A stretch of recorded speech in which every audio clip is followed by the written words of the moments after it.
Hello, sweet friends. It's Tracy from Country Charm by Tracy, and today I have a special video for you sharing how I painted up each one of these Christmas Prim Pocket shelf sitters. Now, guys, I have a snowman, a Santa, and a reindeer DIY wood kit that I want to share with you. Also, I will share how I created the bow tutorials, guys. I just do a messy bow and make some tags, and I want to share how you can get your hands on these DIY wood kits as well, free shipping, and then you can refer back here to my videos and you can follow along or do some things that suits your crafting style. All right, guys, let's go ahead and get started with the reindeer for this project.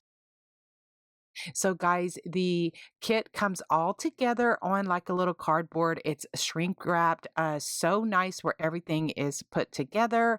And this little reindeer measures 10.5 inches tall by 4.5 inches wide. It's multi-layered pieces for depth and detail. It's laser cut from high quality, a 1/4 inch birch plywood. It ships unfinished, and you can create it, paint it up, add scrapbook paper or whatever kind of medium you like to use. But in this video, I'm going to share how I painted up mine. Now, guys, I will have the links all in the description box below, as well as whatever paint colors or stain or anything like that I'm using. Now, for the little pieces, I like to add some antique wax, which is a stain. And so I've recently been asked, why do I add this if I'm just going to paint over it? Well, it adds a little bit of depth to it because I like the rustic look for my projects. And so it does add a little bit of depth and, kind of like a little bit of extra rustic touches to it. And so it's just a personal preference. Okay. And so, sometimes I add it with a baby wipe, or and this for this time I want a little bit darker stain, so I added it just with a paintbrush and then just wiped off the excess stain with a baby wipe. All right, so then what I'm going to do now, the top layer, I'm using Truffle chalk paint, and I will have all of my paints that I used in this little project. I'll have those listed in the description box below as well. For an added rustic touch, I like to sand the edges of all of my wood pieces just to expose a little bit of the wood. It also kind of exposes a little bit of that stain that's underneath there. And depending on how much I sand it will depend on how much of the wood is exposed. I have to laugh when I get a comment to say, "Oh, welcome back to the 80s," or "You're taking us back to the 80s. How cute is that?" You know, I'm not offended at all. Actually, I embrace it because I absolutely love paint splatters and I love all of the whole painting and all of that goodness from the 80s. And I'm so happy that a lot of my friends love it as well.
One of my favorite glues to put my DIY wood kits together is the slick stick that I get from Amazon.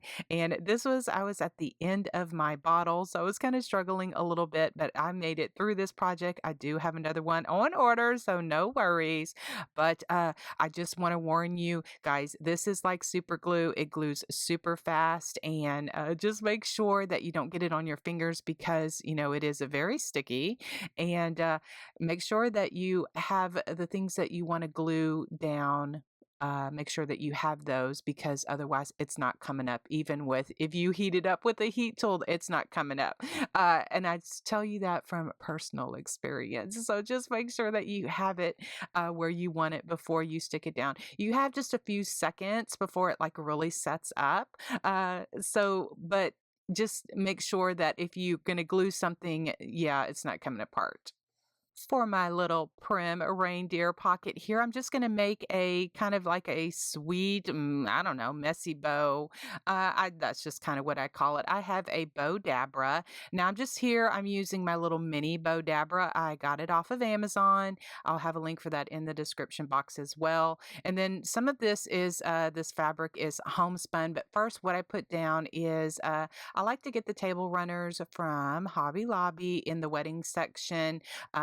That's the ivory one. I just cut it apart with scissors and then just run my vintage photo distress ink over it just to give it a little bit of, distressing. It kind of acts like cheesecloth to me, and I'm not coffee staining it or anything like that. It's really super simple. All right, so then what I did also is add a little bit of sisal grass and some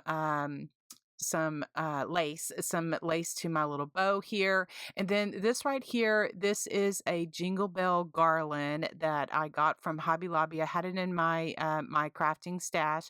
Unfortunately, I looked it up on the website and they don't sell that anymore. They used to sell them like in the Christmas section in the garlands, but they're always changing out different products and stuff like that. But I love the little jingle bells on there, and I just took them off of there and just added some of those to my bow. Now, what I'm using here is just floral wire that is in the kind of like craft or light brown color. I'll have a link for that in the description box below as well. I just use it as just something to add my jingle bells on, as well as just to add a little bit of wispiness to it. I'm going to use my curling tools to add a little bit of the curly cues to it, and then just make this bow look really cute for my little primitive reindeer pocket here. Now for the tag, I just have just a tag punch, and I just punched it out on just some craft cardstock and just hand lettered Merry Christmas and just add some distressing and all the goodness to it that I like for my little country projects.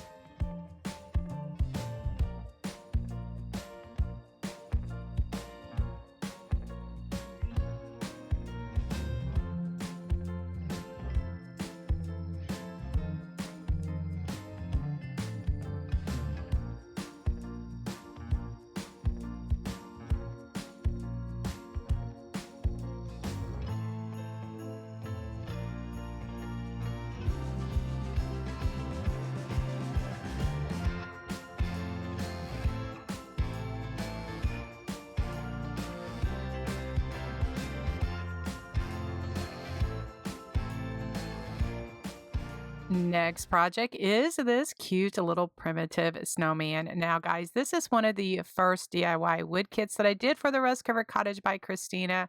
I've kind of learned a little bit as I've gone along and done more of them, but I just want to share some of my tips and tricks with you, my community, for those of you that love to pick up and get some ideas for painting yourself. If you're not a painter, just enjoy my company, or I do appreciate the support that you watch the videos. All right, so I do like to use either the antique wax that I can get from Walmart, or I was unable to find that recently, so I found some of that antique wax that I used in the first project. I found that on Amazon.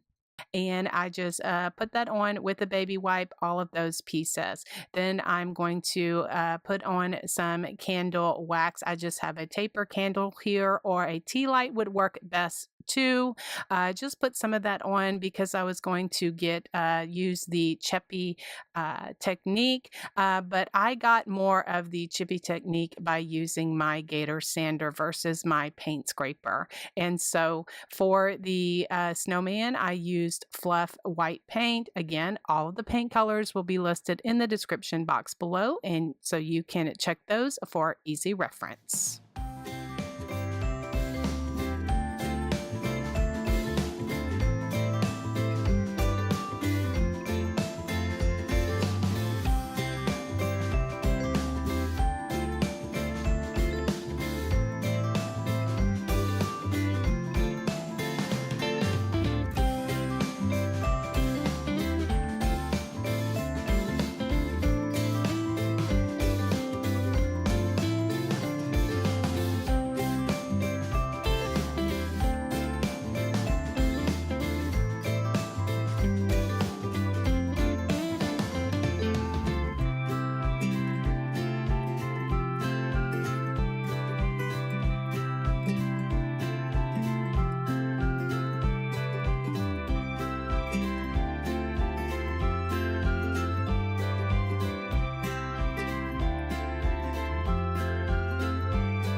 So you may have noticed that I didn't paint up a little red bird because once I finished up my little primitive snowman here, I decided to add him last because I love the way that the little face turned out.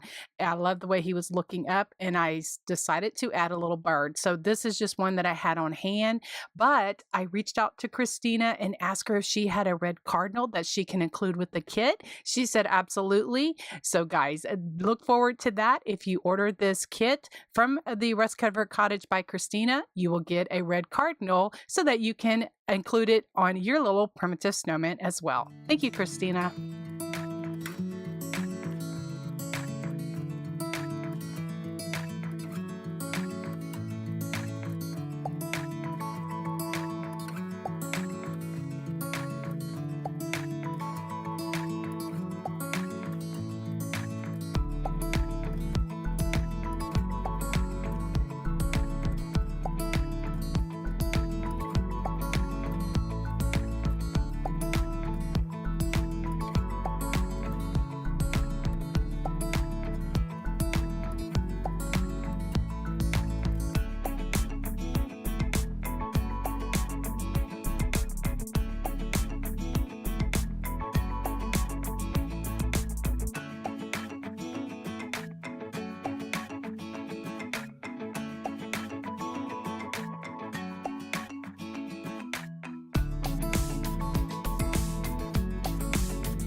So about here is when I decided that I wanted to add a little bird. So I got these like this set from the spring section at Hobby Lobby and just painted it up red. I know it's not a cardinal per se, but I just painted it up as a red bird.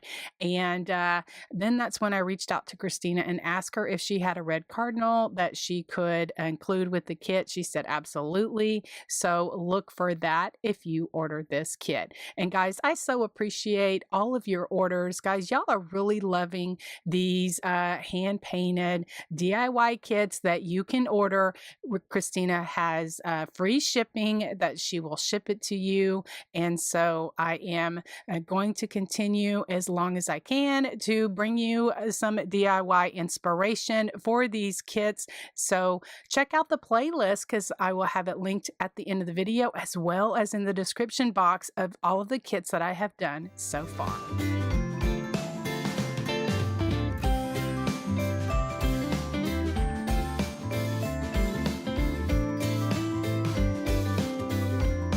Now let's hop into my favorite one, which is the Prim Country Santa. I love each one of these. I love the Snowman. I love the Reindeer as well. But I am a Santa fan. I actually am a Santa collector. I've collected Santas for many, many years and absolutely love all the sweet little, cute little faces. Just like with the other DIY wood kits, they have dimensional pieces and they come on a cardboard, so they're very, very easy to kind of lay out. I also find if I use painter's tape, like blue painter's tape, I have found that helps by sticking on some of those small items and painting them. Like I said, these are some of the first kits that I was doing and I was kind of learning.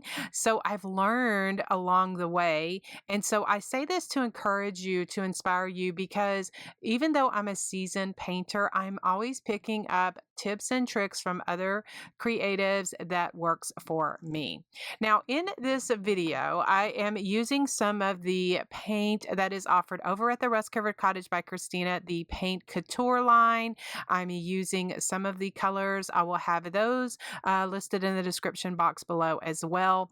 When I get to the Santa beard, I wanted a more dimensional or a more fluffy beard for my Santa. So I pulled out my Sea Spray additive by Dixie Belle.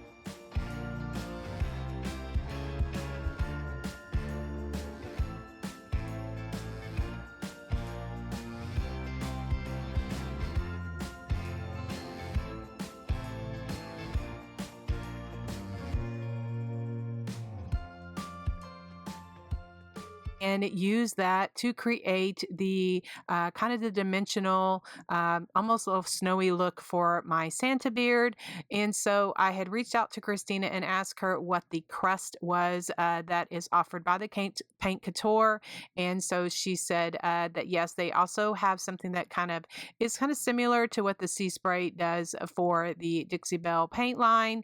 But always read the directions on any kind of product that you get, because that will give you the best results. As when you see me here, the Sea Spray, which is the Dixie Belle, I actually add that into my paint and stir it up and then paint it on. But with the crust, I think that you're supposed to paint it on and then or actually add it to your project and then paint over it. So again, I don't have it on hand so that I could look, but if you do, I would just recommend reading the directions to get the best results.